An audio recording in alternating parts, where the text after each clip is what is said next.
तो ये समझाएगा ना कि हर चीज़ के पीछे कोई ना कोई कारण होता है। तो कोई भी हम पढ़ रहे हैं सबसे पहले उसके पीछे हम क्या समझेंगे, कारण समझेंगे। और जब कारण समझ जाएंगे ना तब उसको हमको याद नहीं करना पड़ेगा, अपने आप याद हो जाएगा।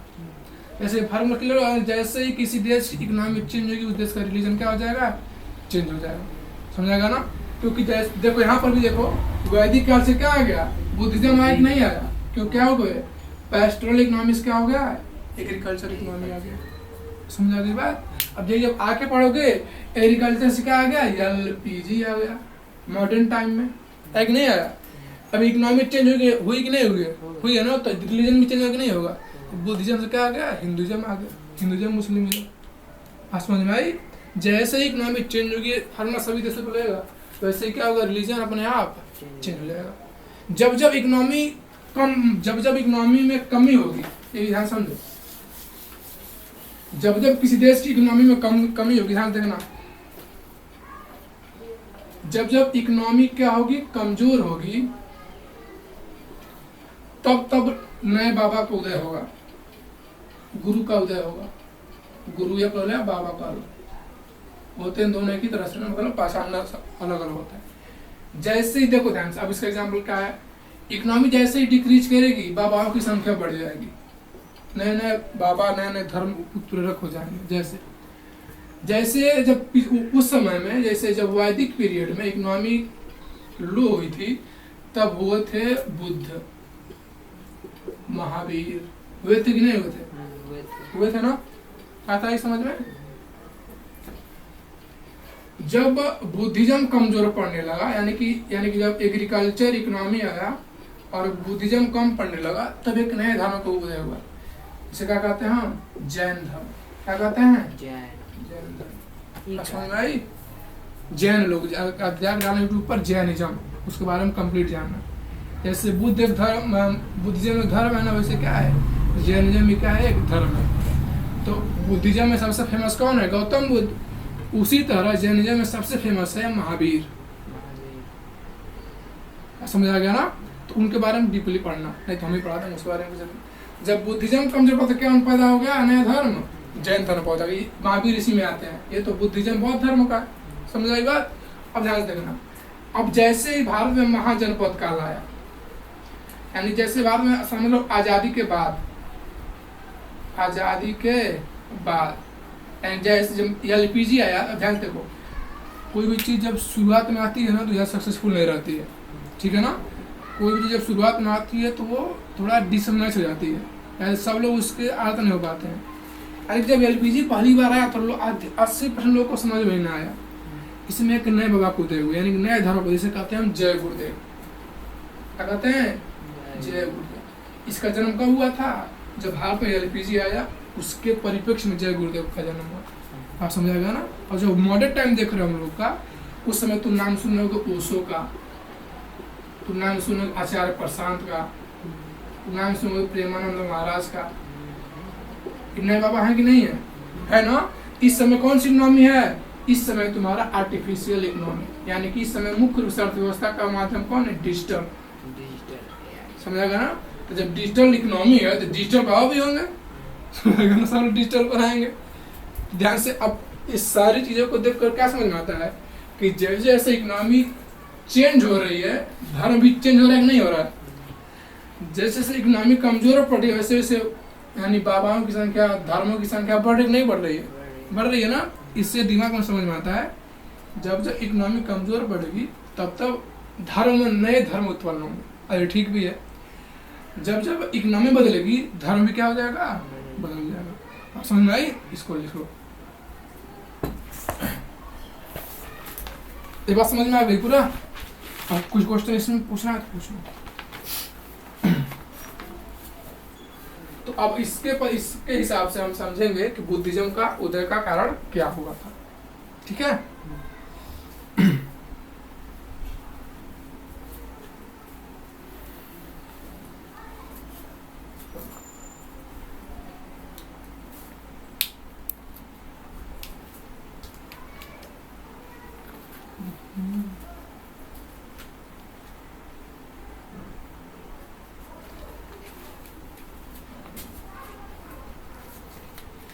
जहाँ पोटैटो तुम पूछ लो।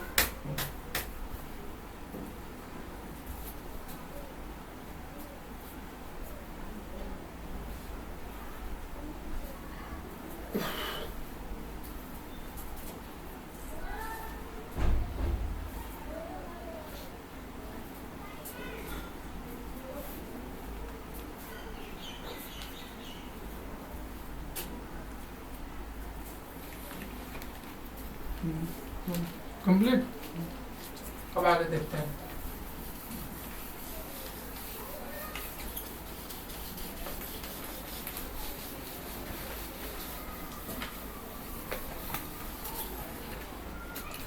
अब ये तो समझ आ गया ना कि बुद्धिज्म का उदय क्यों हुआ, क्योंकि जो पास्टोरल इकोनॉमी से कहा आ गया एग्रीकल्चर इकोनॉमी आ गया, इसलिए किसका जन्म हुआ, बुद्ध धर्म का जन्म हुआ। मुख्य कारण यही था, बौद्ध धर्म। बस समझ में आई। अब बौद्ध धर्म के सबसे हीरो थे गौतम बुद्ध। गौतम बुद्ध एकदम सिंपल, हम लोग के जैसे ही पैदा हुए थे, बस राजा घर पैदा हुए थे, समझ गया ना। मुख्य रूप से इनकी कहानी ये थी। अब जानकर बहुत आश्चर्य होता है कि गौतम बुद्ध जब बहुत फेमस हो गए तो उन्होंने खुद कहा था कि जब उनसे सवाल पूछा गया कि क्या आप भगवान पर भरोसा करते हैं, क्या आप आत्मा को मानते हैं, यहाँ से देखना, आत्मा होती है कि नहीं होती है, भगवान होते हैं कि नहीं होते हैं, पुनर्जन्म होता है कि नहीं होता है, हम लोग का नर्क में जाएंगे कि नहीं जाएंगे। अब ये सारे सवाल सबके दिमाग में उठते हैं कि आत्मा होती है कि नहीं होती है, भगवान होते हैं कि नहीं होते हैं, पुनर्जन्म होता है कि नहीं होता है, और नर्क होता है कि नहीं होता है, और होता है तो क्या होता है। इन सारे सवालों पर वे चुप रहे, वे बोले ही नहीं। समझा गया ना। यानी कि इससे पता चलता है कि वो भगवान में विश्वास नहीं रखते थे, और उन्होंने खुद कहा था कि कभी भी मेरी मूर्ति मत बनाना सब। लेकिन जैसे ही वो उनके पास और आए सब, वैसे बौद्ध धर्म एक नया मोड़ ले लिया। बौद्ध धर्म का विभाजन हो गया, बौद्ध धर्म 3 भागों में बट गया, और लोग भगवान बुद्ध की मूर्ति बना कर क्या करने लगे, पूजने लगे। बस समझ में आई ना। तो ये इन सारी चीज़ों पर वो क्या रहे, इन सारे सवालों पर वो चुप रहे, उसका जवाब नहीं दिया। अगर इसका मतलब ये था कि जवाब उनको पता नहीं था, जवाब वो जानते थे, लेकिन जो जवाब वो बताते उस समय के लोगों को पल्ले ही नहीं पड़ता। और किसी कक्षा 8 के बच्चे को समझाओगे सबकॉन्शियस थ्योरी क्या होती है तो समझ में आएगा, नहीं समझ में आएगा। तो उस समय के वो आदमी इतना मतलब ज्ञान प्राप्त कर चुके थे, वो इतना हायर लेवल पहुंच चुके थे, उन सबको समझा नहीं सकते थे। इसलिए क्या रहे, उन्होंने सोचा अभी मैं समझाऊंगा तो उसका गलत मतलब निकाल लेंगे सब, इससे अच्छा क्या रहो चुप रहे, ताकि कोई गलत मतलब नहीं निकाले सब। समझ में आया। तो सबसे पहले शुरुआत होती है जिंदगी की। देखो, बौद्ध धर्म के बारे में अच्छे से समझने के लिए, अच्छे से पढ़ने के लिए बौद्ध धर्म के मुख्य रूप से 3 किताबें हैं, ठीक है ना। 3 किताबों में पहला नाम है सूत पिटक। सूत पिटक, समझा गया। दूसरा नाम है विनय पिटक, विनय पिटक। और तीसरा है अभिधम पिटक, अभिधम पिटक।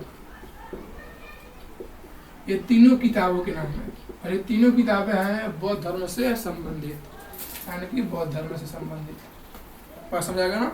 बौद्ध धर्म में इन तीनों किताबों के बारे में डीपली मिलता है। ये जो भी जब मैं बताऊँ सब इन्हीं तीनों किताबों में से है।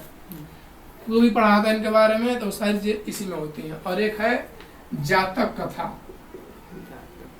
जातक कथा, ये भी एक किताब है उनका, जिसमें केवल उनकी कहानियां हैं, केवल और केवल क्या है, स्टोरी है। समझा के बाद तो इन तीनों किताबों में से पढ़कर हमें मिलती है जानकारी। समझ आ गया ना बुद्धिज्म के बारे में। इसमें जो सबसे पहला मुख्य चैप्टर है, मुख्य चैप्टर के बारे में बताएंगे। एक आता है दुखालयम, उसका नाम है दुखालयम। उसमें होता क्या है, इस चैप्टर में गौतम बुद्ध का जन्म कैसे हुआ था इसकी चर्चा किया गया। इसमें बताया गया कि गौतम बुद्ध का जन्म 563 ईसा पूर्व, समझाएगा ना। नेपाल के कपिलवस्तु में, कहाँ पर? नेपाल के कपिलवस्तु। कपिलवस्तु एक राज था, उसके राजा थे शुद्धोधन, महाराज शुद्धोधन, और उनकी पति नाम था महामाया। यानी कि पिता कौन थे? महाराज शुद्धोधन, और माँ कौन थी? महामाया।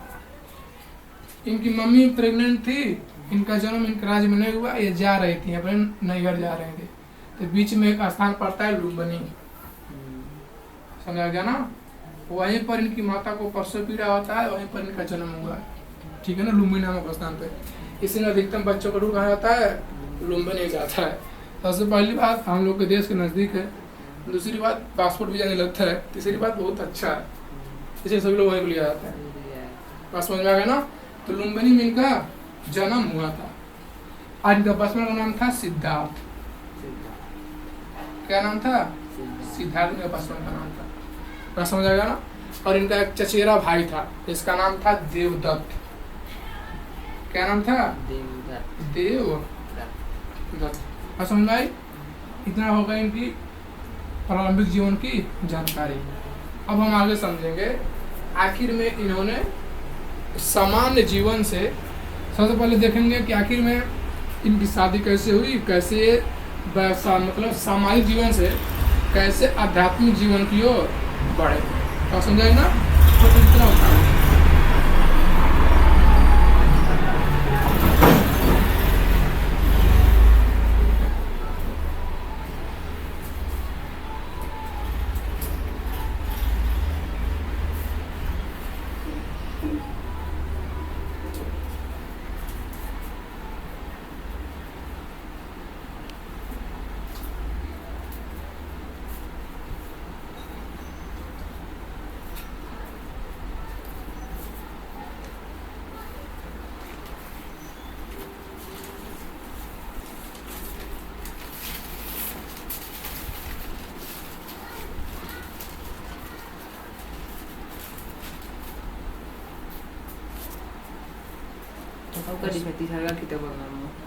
अभिधम्म पिटक। तो ये हो गया फेमस बात है। अब हम आगे बढ़ते हैं और देखते हैं कि कैसे आखिर में इनका जीवन सामान्य जीवन से आध्यात्मिक जीवन की ओर कैसे परिवर्तित हुआ।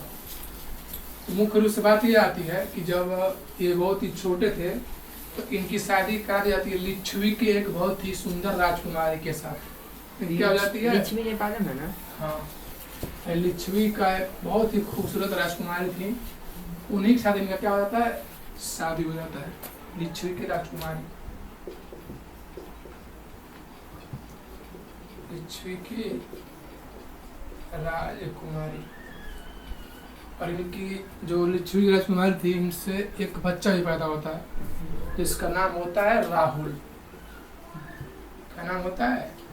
राहुल। गौतम बुद्ध के लड़के का नाम क्या था?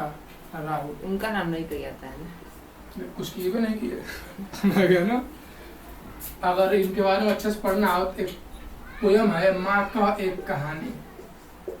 माँ का एक कहानी, जाना यूट्यूब पर डालना है, माँ का एक कहानी। एक पोयम है, माँ का एक कहानी, राजा था या रानी।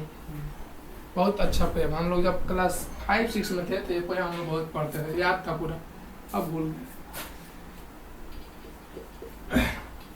इनके जब पैदा हुए थे तो इनके पिता ने ज्योतिषियों से दिखाया गया था, सुने वो कहानी है कि बड़े होकर क्या बनेंगे। पहले समय सभी लोग करवाते थे ना। तो एक ऋषि था, ठीक है ना, तो उसका नाम दादलम था, शायद कंफर्म नहीं है। देखो बहुत सारे ऋषि थे सब, ठीक है ना। सबने बताया कि या तो ये बहुत बड़ा सम्राट बनेंगे या तो बहुत बड़ा संत बनेंगे। लेकिन ये जो ऋषि, इसका नाम 2 से आता है लेकिन ध्यान से दिमाग में चढ़ नहीं रहा है। केवल उसने बताया था कि नहीं, ये केवल और केवल संत बनेंगे। क्या बनेंगे? संत बने। और यही बात सच हुआ। लेकिन जब उस जिसमें बोला केवल और केवल संत बनेंगे ना, इसको दरबार से निकाल कर फेंक दिया गया। समझेगा ना। तो उस समय भी सच बोलने की कीमत बहुत खतरनाक होती थी, और इस समय तो है ही। समझा गया ना। सच बोला, इसको निकाल कर फेंक दिए थे। और जो मान लो मैं एक ज्योतिषी हूँ तो मैं क्या सोचूंगा कि दोनों ओर से फायदा मेरा हो जाए, और केवल बोलना केवल संत बनेंगे, ठीक है ना, तो हमको निकाल फेंक देंगे सब। अगर मैंने बोल दिया बहुत बड़ा राजा बनेंगे तो मेरी कोई वैल्यू नहीं रह जाएगी। इससे अच्छा वो दोनों बोल दो, संत या तो बहुत बड़े राजा। समझ में आई? सभी लोग अपने अपने सबसे पहले अपने आप को देखते हैं हम बच जाए। बात समझ आ गया? तो अब आगे क्या होता है, जब ये बहुत मतलब धीरे धीरे बड़े होते हैं तो इनके पिता ने सोचा कि कुछ भी हो ये संत ना बने, क्योंकि ये अपने राज्य के एकदम अकेले थे। इनका चचेरा भाई था वो योग्य नहीं था। समझा गया ना? तो मतलब सोचते कि मेरे बाद से मेरा राजपाट यही संभालेगा बेचारा, ठीक है। लेकिन अब उसके लिए उन्होंने क्या किया, एक बहुत बड़ा हरम बनवाया। क्या बनवाया? हरम। हरम वो आसान होता है जहाँ पर 10 से 30 वर्ष की लड़कियां रहती हैं, ठीक है ना, और लगभग 20-30 हजार लड़कियां उनके हरम में रहती थी डेली, मतलब हमेशा, और उसमें उनकी पत्नी भी रहती थी और उसी में वो भी रहते थे, और 10-15 साल उसी में गुजारे। इन्हें पता ही नहीं चला कि बाहर कोई दुनिया भी होती है, बाहर लोग भी होते हैं।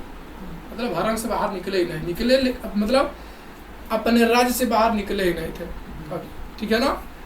एक समय आया जब इनके जो पिता थे गए थे शिकार पे, शिकार खेलने गए थे पिता। तो गौतम बुद्ध मतलब सिद्धार्थ के दिमाग में आया कि चलो हम भी कहीं घूमने चलते हैं, इतना तो हर समय घर में रह रहे हैं। तो इनका जो चैरेटर था, यानी कि जो इनका सारथी था, जो चला था रथ, उसका नाम था चन्ना। उन्होंने कहा कि चन्ना मुझे बाहर ले चलो घुमाने के लिए। तो चन्ना बाहर लेकर जाता है और वहाँ पर ये 4 दृश्य देखते हैं। कितने दृश्य? 4 दृश्य। क्या देखते हैं? पहला देखते हैं एक बीमार आदमी। एक आदमी बीमार था, खटिया पर लेटा हुआ था। तो चन्ना से पूछे कि आखिर में ये सोया क्यों हुआ है? तो अब कहा चन्ना कि सोया नहीं, बीमार पड़ गया। मुझे क्या मैं भी बीमार पड़ जाऊंगा? तो बोले कि हाँ आप भी पड़ जाएंगे, हम भी पड़ जाएंगे, ये घोड़ा है ये भी बीमार पड़ जाएगा किसी न किसी दिन। दूसरा सवाल ये पूछा, थोड़ा और आ गए तो वहाँ पर एक बूढ़े आदमी को देखे, बहुत ही बूढ़ा हुआ था, लाठी के सहारे चल रहा था। तो पूछे चन्ना से, ये बताओ कि लाठी के सहारे से क्यों चल रहा? तो कहा कि देखिए बूढ़ा हो गया है, हम सब एक दिन क्या हो जाएंगे? बूढ़े हो जाएंगे। तीसरा दृश्य तुमने देखा, एक आदमी है जो मर गया है और उसकी सैया को, यानी कि उसके लाश को लेकर जा रहे हैं, उसके शव को 4 लोग कंधे पर टांग कर लेकर जा रहे हैं।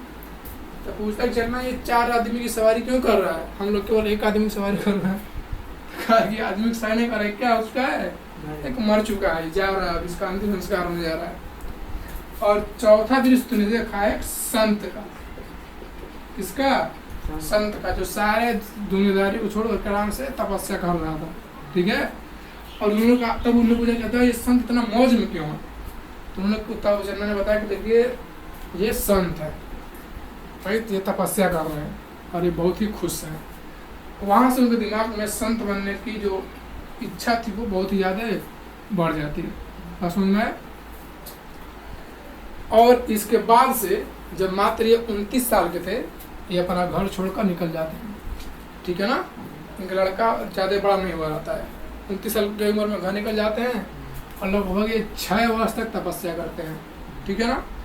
6 वर्ष तपस्या करने के बाद गया नामक स्थान पर क्या होती है? ज्ञान की प्राप्ति होती है। एक बहुत बड़ा बोधि वृक्ष था, उसी के नीचे इनके ज्ञान की प्राप्ति हुई थी, इसलिए उसको कहते हैं बोधि वृक्ष।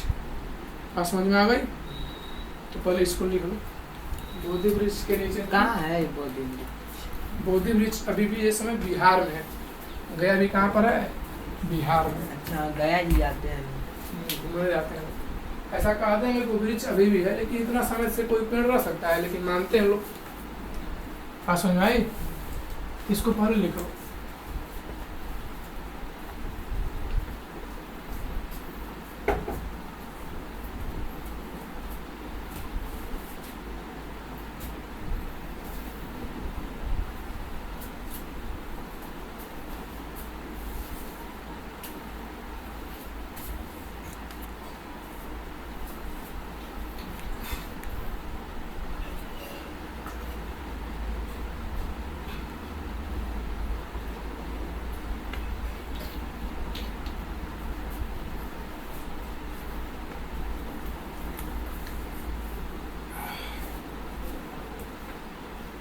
हुआ।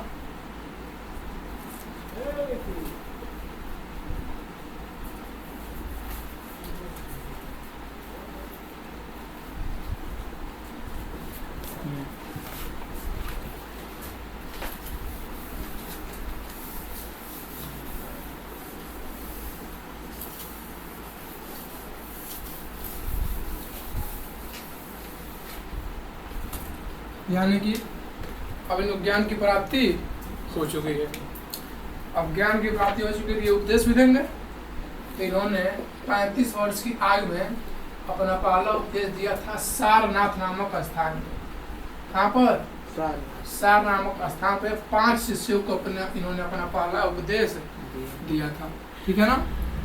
इसके बाद ये उपदेश देते गए, इनका धर्म बहुत ही बड़ा होता गया और अंत में जब इन्होंने पहला उपदेश दिया तो इस प्रक्रिया को बुद्धिज्म में कहा गया धर्म चक्र परिवर्तन। क्या कहा गया? धर्म चक्र परिवर्तन। वास्तव में ऐसा कहना ही ठीक भी है। यानी कि जब गौतम बुद्ध आए वहां से धर्म का जो पहिया था वो क्या हो गया? मुड़ गया। इससे पहले लोग हमेशा स्वर्ग नरक की बातें करते थे। ये कहते थे कि पहले जहाँ पर हो वहां तो सुखी से रहो, बाद में स्वर्ग नरक देखा जाएगा।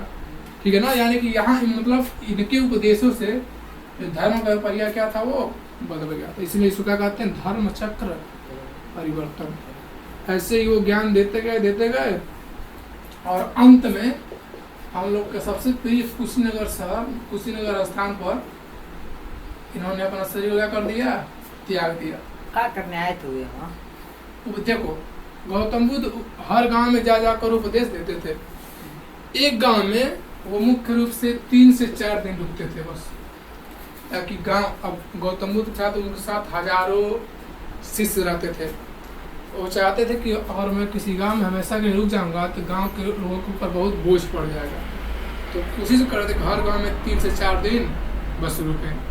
मतलब वो घूमते रहते, उपदेश देते रहते थे। अंत में घूमते घूमते कहाँ पर पहुँचे? कुशीनगर पहुँचे। ठीक है ना। उस समय कुशीनगर बहुत ही प्रसिद्ध नहीं था, बहुत ही कम प्रसिद्ध था, न ज़्यादा पास न ज़्यादा समृद्ध था। और अंत में कुशीनगर स्थान पर उन्होंने अपना शरीर त्याग दिया। कि यहाँ की क्या हो गई? मृत्यु हो गई। और बौद्ध धर्म में इस प्रक्रिया को हम कहते हैं महापरिनिर्वाण। क्या कहते हैं? महापरिनिर्वाण। तो जब कुशीनगर जाओगे तो आप बहुत बड़े फिल्म क्या होगा? महापरिनिर्वाण स्थली गौतम बुद्ध। गए हो कुशीनगर? जगत यहाँ लिखा होगा महापरिनिर्वाण। समझा गई बात? लेकिन जो इनके ऐसे थे ना, शिष्य थे सब, ये उनका मृत्यु कुशीनगर हुआ, इससे बहुत दुखी थे सब। वो नहीं चाहते सब कि इनका मृत्यु कहाँ पर हो? कुशीनगर में हो। क्योंकि उनका सोच ये था अगर इनकी मृत्यु किसी विशेष शहर में होती जो बहुत ही समृद्ध होता तब इनका प्रभाव बहुत ही ज्यादा पड़ता। यानी कि वो लोग चाहते थे कि इनकी मृत्यु या तो राजगिरी में हो। उस समय सबसे फेमस कौन था? राजगिरी। या तो उनका मृत्यु बिहार में हो या मगध साम्राज्य में हो, मिलेगा ना, या तो मान लो कौशाम्बी में हो। उस समय का फेमस शहर का नाम है इंडिया में सर। हाँ, सब इंडिया में पहले का नाम है। इस समय नाम, इसी सब का नाम चेंज हो गया। जैसे राजगिरी का पाटलिपुत्र, पटना हो गया। बिहार जन्म करते हो, बिहार है। मगध जन्म करते हो, कौशाम्बी इसमें उड़ीसा में है। मगध क्या है? मगध पहले बिहार, उड़ीसा और उत्तराखंड, तीनों एक ही में थे सब। इन तीनों में क्या बनता था? मगध साम्राज्य बनता था। अब विभाजन हो गया क्योंकि राज्य आ गया। बात समझ आई? वो लोग चाहते थे सब कि इनकी मृत्यु इन चारों में से किसी न किसी स्थान पर हो, लेकिन इनकी मृत्यु कहाँ पर हुई? कुशीनगर में हुई। कुशीनगर परिणाम था कुशीनारा। कुशीनारा पहले इसका नाम था। वही भी इन्होंने अपना शरीर का क्या कर दिया? त्याग कर दिया। बात समझ में आई? तो अब ये तो उनका पूरा जीवन परिचय हो गया। अब इनसे संबंध में कुछ कहानियां सुनेंगे और उनसे सीखने को क्या मिलता है ये सुने। बात समझ में आ गई? तो इसको लिख लो, तब कहानी को पढ़ा लो।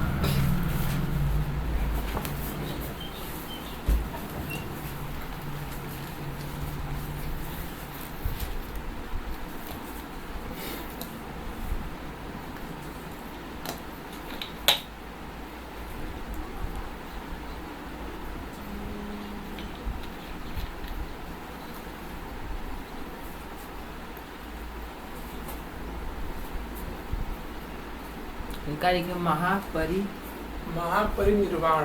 निर्वाण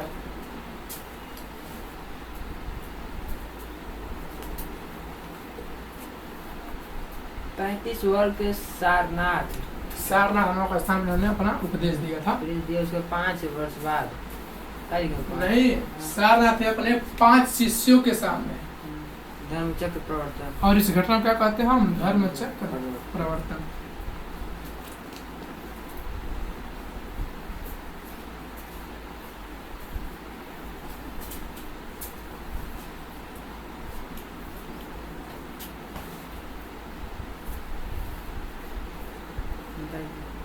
इसमें कोई डाउट है? अब आगे हम आते हैं, इनकी कुछ फेमस कहानियां हैं जो बहुत ही सीखने वाली कहानियां हैं, ठीक है? उसके बारे में आज देखेंगे। पहली कहानी है आउटकास्टेड वुमेन। आउटकास्टेड वुमेन। कास्ट मतलब क्या होता है? कास्ट मतलब जाति, और आउटकास्ट का मतलब नीची जाति, ठीक है ना? तो पहला कहने आता है आउटकास्टेड वुमेन की। होता यह है कि एक बार गौतम बुद्ध जा रहे थे किसी गांव में, ठीक है? तब तक एक आउटकास्टेड औरत होती है, वो अपने सर पर एक मटका रहती है, जिस मटके में पानी होता है, और लेकर जाती है। तभी गौतम बुद्ध उससे मिलते हैं और कहते हैं रुको, मुझे पानी दो, मुझे पीना है, मुझे प्यास लगी है। वो चाहती है पानी देना, लेकिन वो देती नहीं, डरती है और कहती देखिए आप संत हैं और मैं एक आउटकास्टेड वुमेन हूँ, ठीक है? तो अगर आप मेरे द्वारा पानी को पियेंगे तो आपको पाप लगेगा, इसलिए मैं आपको पानी नहीं दे सकती। तो वहां पर गौतम बुद्ध कहते हैं कि देखो, तुम्हारी जाति से मेरे प्यास का कोई संबंध नहीं है, मैं तुमसे पानी मांग रहा हूँ पीने के लिए, तो मुझे पानी दो, मुझे तुम्हारी जाति से कोई मतलब नहीं है। आप समझा गया ना? और वहां से वे उसके द्वारा पानी को पीते हैं, ठीक है ना? वहाँ पर जाति का भेदभाव नहीं करते हैं। और वहाँ पर इस कहानी से हमें सीखने को मिलता है कि किसी भी व्यक्ति का उसका कर्म क्या है, इससे वो डिसाइड होता है। समझेगा ना? वो जाति धर्म उससे कोई फर्क नहीं पड़ता, उसका रियल में कर्म क्या है। अगर कर्म सही कर रहा है तो किसी जाति का वो अच्छा है, वो महान है, और कर्म गलत कर रहा है तो वो किसी भी बहुत महान जाति का क्या हो, जिंदगी शुद्र वाली जिंदगी जी रहा है। बात समझाएगा ना? ये है आउटकास्टेड वुमेन की स्टोरी। बात समझा गई ना? एक स्टोरी आती है गौतम बुद्ध के जीवन में कि वेन बुद्धा यानी गौतम बुद्ध फॉरगेट, यानी गौतम बुद्ध ने माफ करने से मना कर दिया, माफ करने से मना कर दिया, ठीक है ना? अब वो लोग संत लोग सबको माफ कर देते हैं, लेकिन गौतम बुद्ध ने एक इंसान को माफ ही नहीं किया कभी। सुना ना? आखिर में इसकी कहानी क्या है? होता यह है, एक बार जा रहे थे तो किसी गांव में भिक्षा मांगते हुए, भिक्षा मांगते थे, मांग कर ही खाते पीते थे। भिक्षा मांग रहे तभी एक बहुत हट्टा कट्टा एक व्यापारी इंसान आता है, कहता है कि तुम इतने बड़े हट्टे कट्टे लगते हो, इतने बड़े राज्य से हो, लेकिन तब भी भीख मांगते हो, तुम्हें शर्म नहीं आती है? तब वैसे हंसते हैं, और जब हंसी देखता है तो समझ जैसे आग में घी डालने पर बहुत तेज आग बढ़ जाता है, वैसे उसके दिमाग में होता है और आग बोल होता है, और लगता है उनको गाली देना। फिर हंसते हैं, उसके पास चले जाते हैं। और बहुत बड़ा व्यापारी था अमीर, रात में जब वो सोता है तो उसको नींद नहीं आती है, तो उसकी पापा अपनी पत्नी से बताता है। उसकी पत्नी कहती है कि तुमने ये गलत किया, वो बहुत बड़े संत है, तुम्हें ऐसा नहीं करना चाहिए, ठीक है? अगले दिन वो उठ के तुरंत जाता है गौतम बुद्ध के पास और उनके चरणों में गिर जाता है और कहता है कि मुझे माफ कर दीजिए। तो कहते उठो उठो, कौन हो? तो अगर मैं हूँ जो गाली दिया था। तो कहा कि नहीं, मैं तुम्हें नहीं पहचान रहा हूँ। तो कहा कि ठीक है, पहचानी हिम्मत पहचानी, हम माफ कर दीजिए। कहा कि मैं तुम्हें पहचान नहीं रहा हूँ, मैंने तुम्हें क्या कहा था, मैं तुम्हें कैसे माफ कर दूँ? तो बोले कि कल मैंने आपको गाली दिया था। कहता वो तो मैं भूल गया। और वहाँ पर उन्होंने बताया कि हर दिन इंसान का नया जन्म होता है, जो इंसान पुरानी बातों को, पुरानी गलतियों को, पुराने चीज़ों को दिमाग में बैठा कर प्रेजेंट को जीता है और प्रेजेंट को खराब करता है, उसकी ज़िंदगी बर्बाद हो जाती है। हर समय हर दिन इंसान क्या होता है, नया जन्म होता है। इसलिए हर दिन एक नए उत्साह के साथ जीना चाहिए। पुराने की सारी चीज़ों को भुला देना चाहिए, उससे सीख लेना चाहिए, उसको भुला देना चाहिए। पुरानी चीज़ अगर कोई गलती उसका गिफ्ट लेकर जिएंगे तो अपना प्रेजेंट क्या कर लेंगे, हम खराब कर लेंगे। समझ आ गई बात। ये थी किसकी कहानी, जब बुद्ध गौतम बुद्ध ने माफ करने से मना कर दिया था, क्योंकि तो उन्होंने क्या कहा कि हर इंसान क्या होता है, एक नया जन्म होता है। बात समझ में आ गई। तीसरी कहानी है, जब गौतम बुद्ध को एक व्यक्ति गाली देने लगा,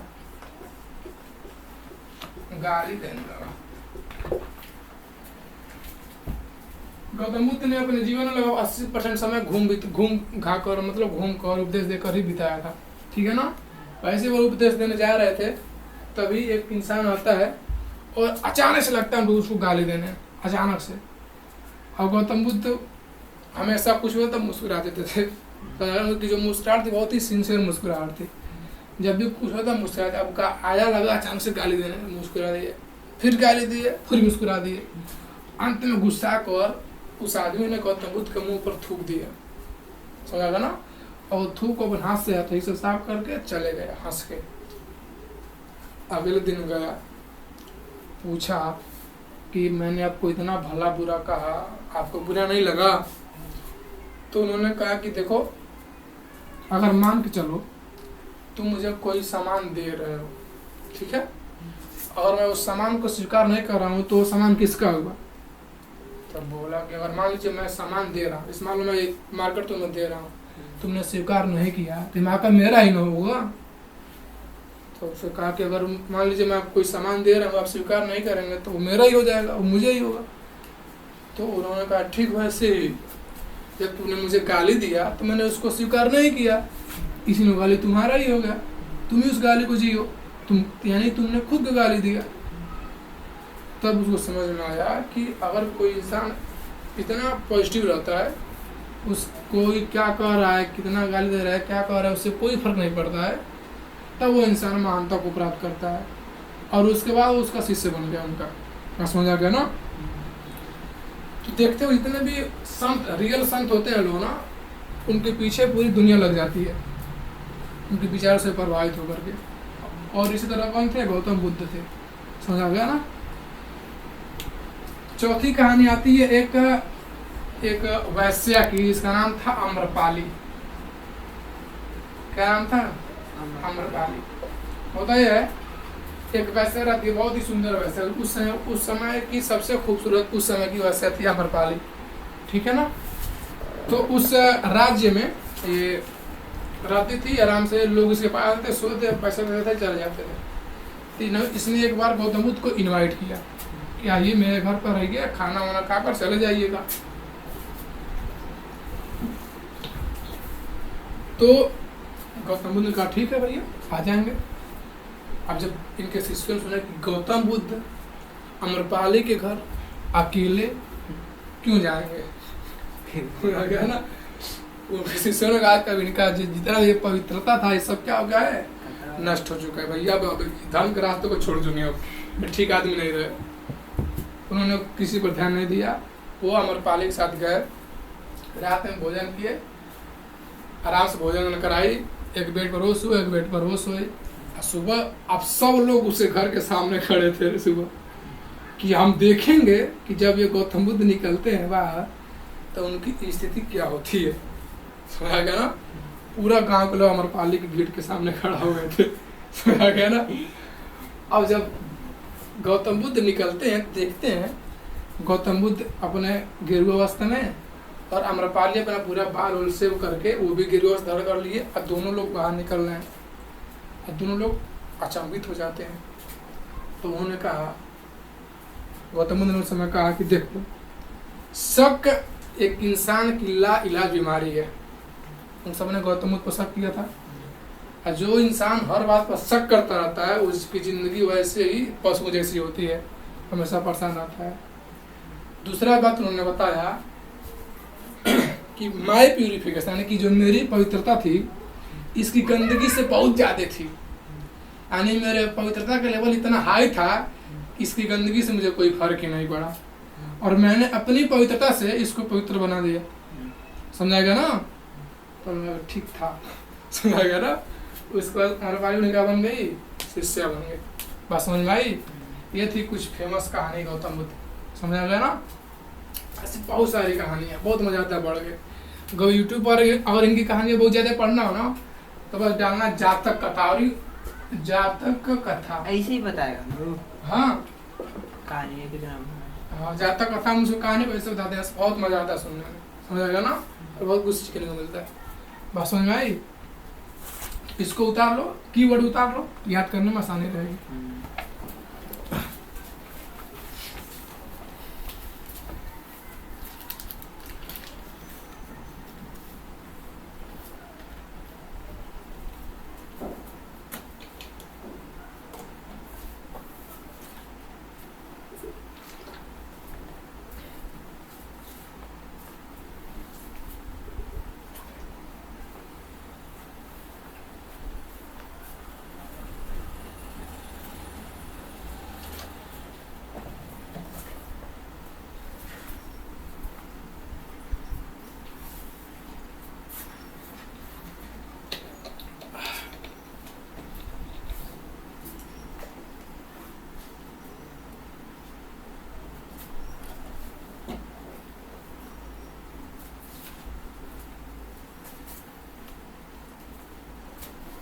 निकाल। हो गया? अब 2-3 कहानियां और उसको भी इसी में सुन लो, फिर बढ़ते हैं दर्शन की ओर।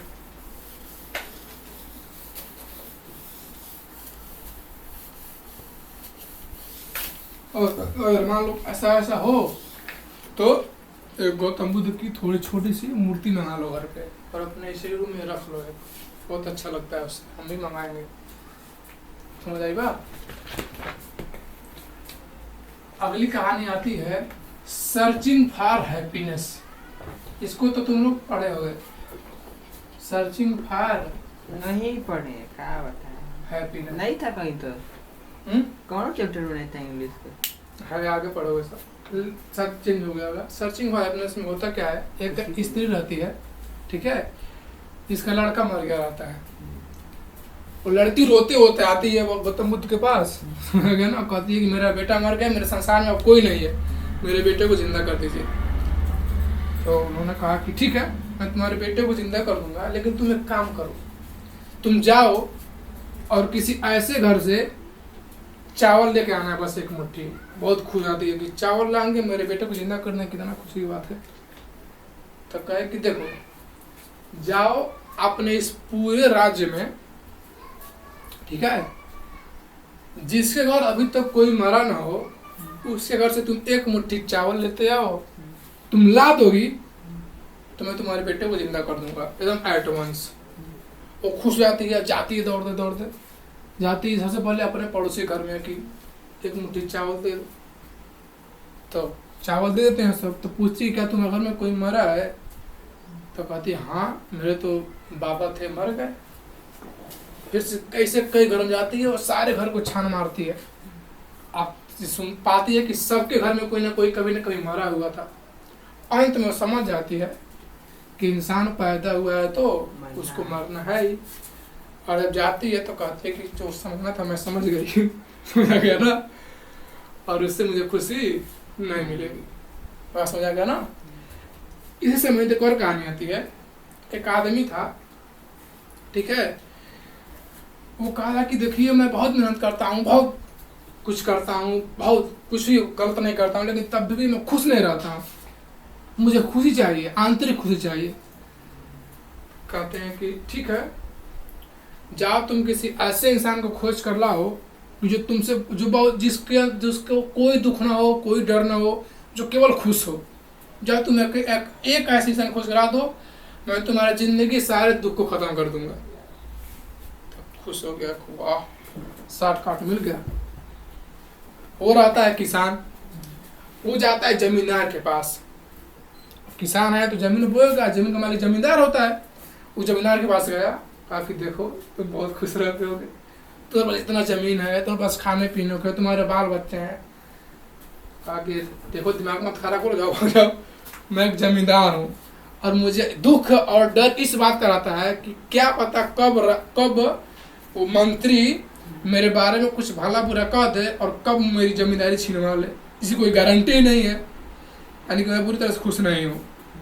तो किसान सोचता है कि ओ ये खुश नहीं है, यानी कि इसके ऊपर है मंत्री, तो मंत्री पक्का खुश होगा। तो कहता चलो मंत्री से मिलते हैं। मंत्री के पास जाता है, कहता कि देखो देखो देखो तुम कोई बहाना मत बनाना, तुम एकदम अपने जीवन से खुश हो कि नहीं हो, क्या तुमको तो कोई डर नहीं होगा, तुम मंत्री हो, तुम्हारे पास बहुत सारी जमीनें होंगी, तुम्हारे पास बाल बच्चे होंगे, बहुत सारे पत्नियां होंगी। तो कहा कि देखो तुम दिमाग मत खराब करो, मैं मंत्री हूँ इस राज्य का और मुझे हमेशा डर मुझे हमेशा ये कोशिश करना होता है कि मैं राजा को खुश रखूं। अगर कहीं गलती से मेरी छवि राजा के दिमाग में गलत बैठ गई तो मुझे तुरंत मंत्री पद से हटा देगा। इस बात का मुझे डर और दुख हमेशा लगा रहता है। कहता देखो तुम जाकर राजा के लड़के से मिलो, उसके जीवन में कोई दुख नहीं है। कहता हो बढ़िया बढ़िया, गुड आइडिया, सुना है ना। तो जाकर राजा के लड़के से मिलता है और कहता कि देखो देखो तुम तो भविष्य के राजकुमार हो, तुम्हारे जीवन में तो कोई दिक्कत नहीं होगा, तुम एकदम खुश रहते होगे। ताकि देखो ऑटो दिमाग मत खराब करो, मेरे 3 भाई हैं और चाचा के लड़के 2 हैं। अब मैं योग्य नहीं हूँ, अब मुझे डर है कि मेरे भाई ना राजा बन जाएं, इसलिए मैं अपने जीवन से सुखी नहीं हूँ, मेरे जीवन में बहुत सारा दुख है। जाओ तुम मेरे पिता से मिलो जो राजा हैं, वो बहुत सुखी इंसान होंगे, उनको कोई डर नहीं है, राजा है भैया, किसी को राजा बना सकते हैं। ताकि ये मेन पॉइंट वाली बात मिलेगी। अब मैं जब राजा तो कोई राजा के पास कोई दुख नहीं होगा। जाता है राजा के पास, कहता कि आप तो अपनी जिंदगी से बहुत खुश होंगे, आपके अंदर कोई डर नहीं होगा। तो राजा कहते थे यहाँ बैठो, आओ बैठो पहले। इतने सारे मंत्री हैं सब, मुझे इस बात का डर आता है कहीं आपस में मिलजुल कर हम एक भाग में सब 5 बेटे हैं सब, मुझे डर इस बात का रहता है कि आपस में झगड़ा न कर ले सब। इतना समृद्ध साम्राज्य है, मुझे डर इस बात का रहता है कहीं पड़ोसी हुआ मतलब दूसरा राज्य हम लोग के ऊपर आक्रमण न कर दे, तो ले दे कर कहोगे तो दुनिया का सारा दुख तो मैं ही झेल रहा हूँ। तो कहा कि अब नहीं चाहिए खुशी हमको, जैसा हूँ वैसा ही ठीक हूँ। जाता है, कहता है कि देखो नहीं चाहिए खुशी, आप जो कहा जाए तो मैं समझ गया, इस दुनिया में कोई भी पूरी तरह से खुश नहीं है। यानी कि सुख और दुख एक पहिए के समान है। समझ आ गया ना, सुख भी आएगा दुख भी आएगा, सुख भी आएगा दुख भी आएगा। यानी कि अगर हम मेन रूप से कहें तो everything is temporary, everything is temporary, like happy and sad moment. समझ आ गई? तो ये थी कुछ कहानियां, जाकर और डीपली पढ़ना इनकी कहानियों के बारे में, ठीक है।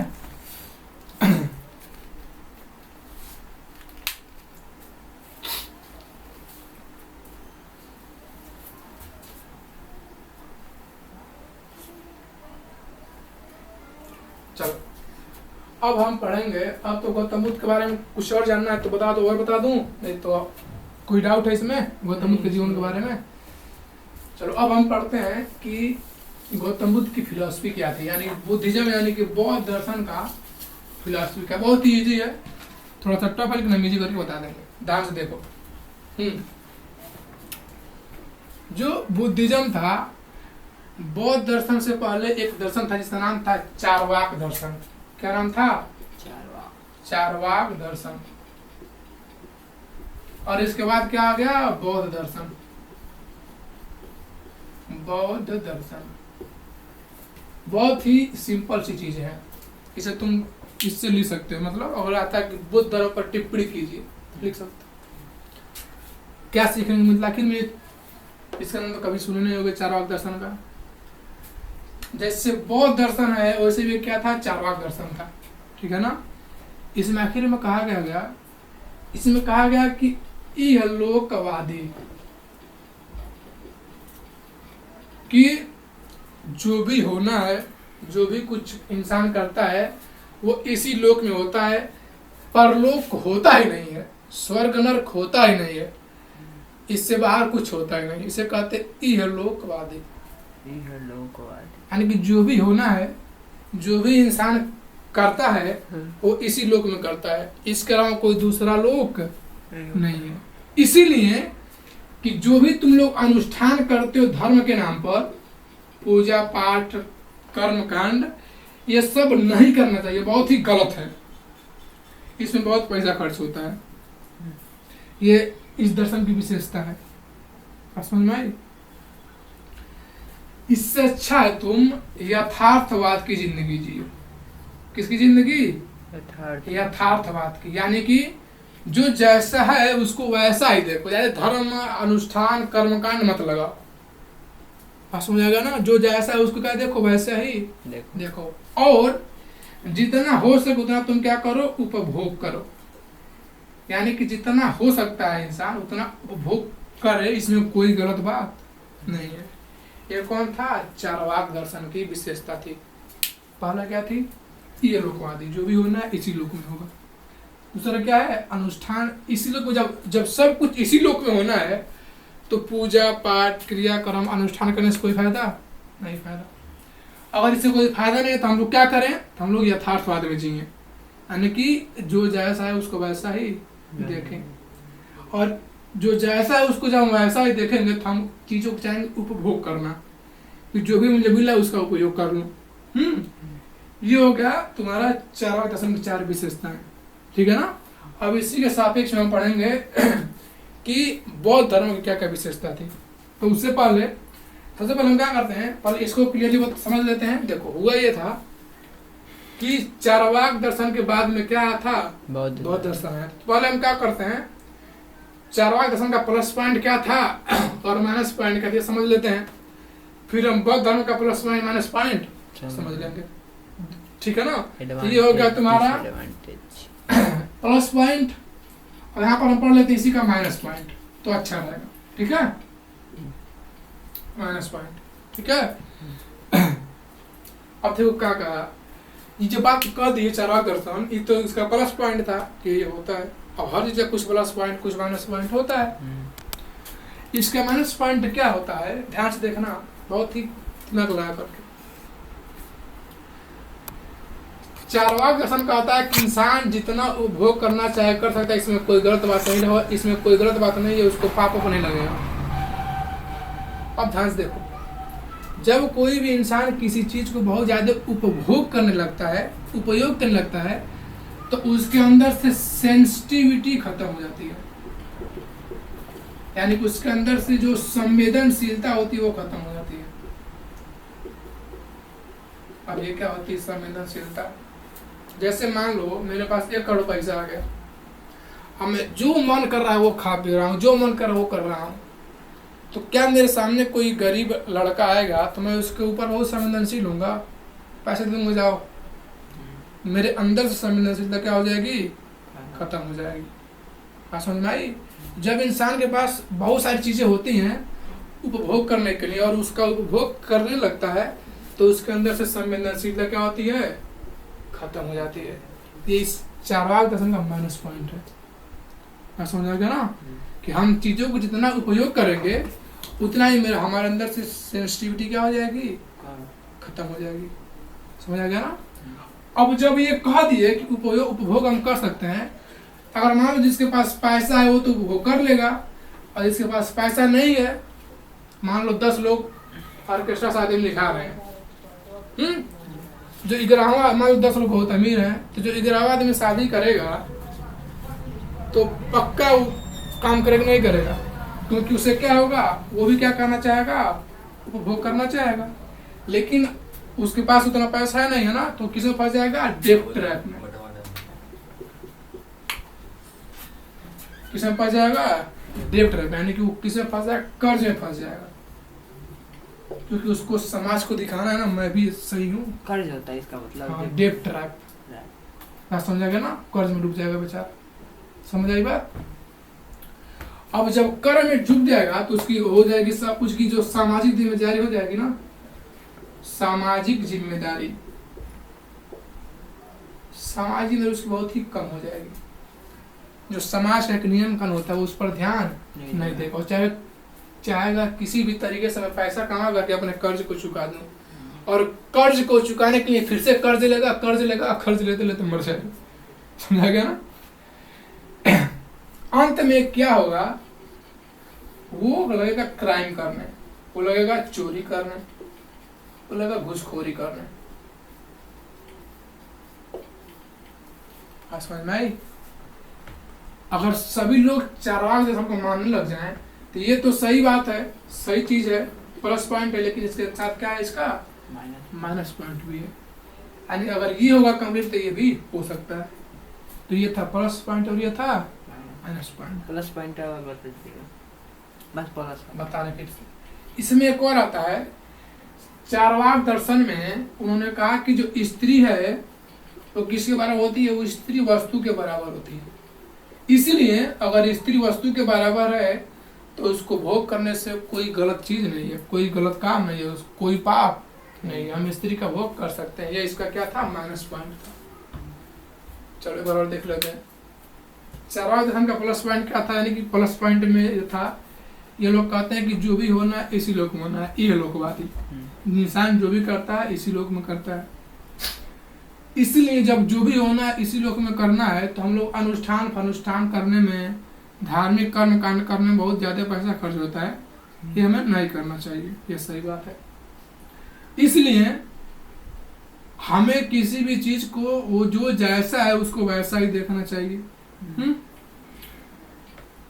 जब हम किसी चीज को जैसा है वैसा देखते हैं तो हम हमारे अंदर आती है उपभोग करने की क्षमता, उसको पा लेने की क्षमता, उसको जितना हम ले सके उसको लेने की क्षमता। ठीक है ना? तो ये होगा इसका प्लस पॉइंट। लेकिन जब कोई इंसान उपभोग बहुत ज्यादा करता है तो उसके अंदर संवेदनशीलता क्या होती है, खत्म हो जाती है। जब उसके अंदर संवेदनशीलता खत्म हो जाएगी, लेकिन तभी चाहे उपभोग करना, क्योंकि वो उसको मान रहा है, तो उसके किससे फंस जाएगा, डेट ट्रैप में फंस जाएगा, कर्ज में फंस जाएगा। जब इंसान कर्ज में फंस जाता है तो उसकी सामाजिक जिम्मेदारी क्या होती है, वो पियक्कड़ बन जाता है। देखते नहीं हो जिसके 4-5 लड़के आते हैं पियक्कड़ बन जाते हैं, सब कि क्या कर रहे हो। समझा गया ना? जब उसकी सामाजिक जिम्मेदारी कम हो जाएगी तो क्राइम, चोरी, घूसखोरी करने लगेगा, आकर घर सबको पीटेगा, गाली देगा, और अंत में वो स्त्री को वस्तु के बराबर समझ लेगा। यानी कि जब तुम किसी स्त्री को पीट रहे हो तो यानी क्या, स्त्री को वस्तु बराबर ही समझ रहे हो, तभी नहीं पीट रहे हो। और इंसान समझ तो क्यों पीटते उसको, नहीं पीटते ना। तो बहुत सारे लोग होते जो इसी को मानते हैं, चारवाक दर्शन को। इसलिए था प्लस पॉइंट और ये था माइनस पॉइंट। ठीक है, इस वक्त उतार। ठीक है,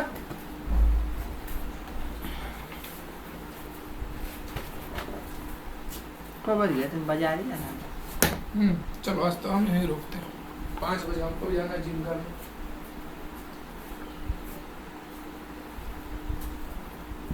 चलिए बजे आएंगे ना हम। इसी टाइम पे तो ये सब पढ़ेंगे ना कि और कुछ? कोई डाउट होगा अपना लेते हैं, आना पढ़ाते हैं, मैथक है, इसमें रिवीजन कर देंगे। में तो जो नहीं लगा तो ठीक किए हैं, लेते हैं ना जो भी होगा। लेकिन अकेले आना, किसी को लेकर आना। नहीं ठीक है।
ठीक है, तो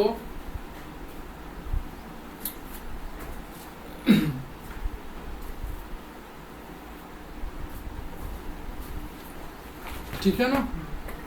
अगले दिन आना तो फिर से यहीं से आगे बढ़ा जाएगा, और कुछ पूछना होगा तो पूछ लिया जाएगा, ठीक है।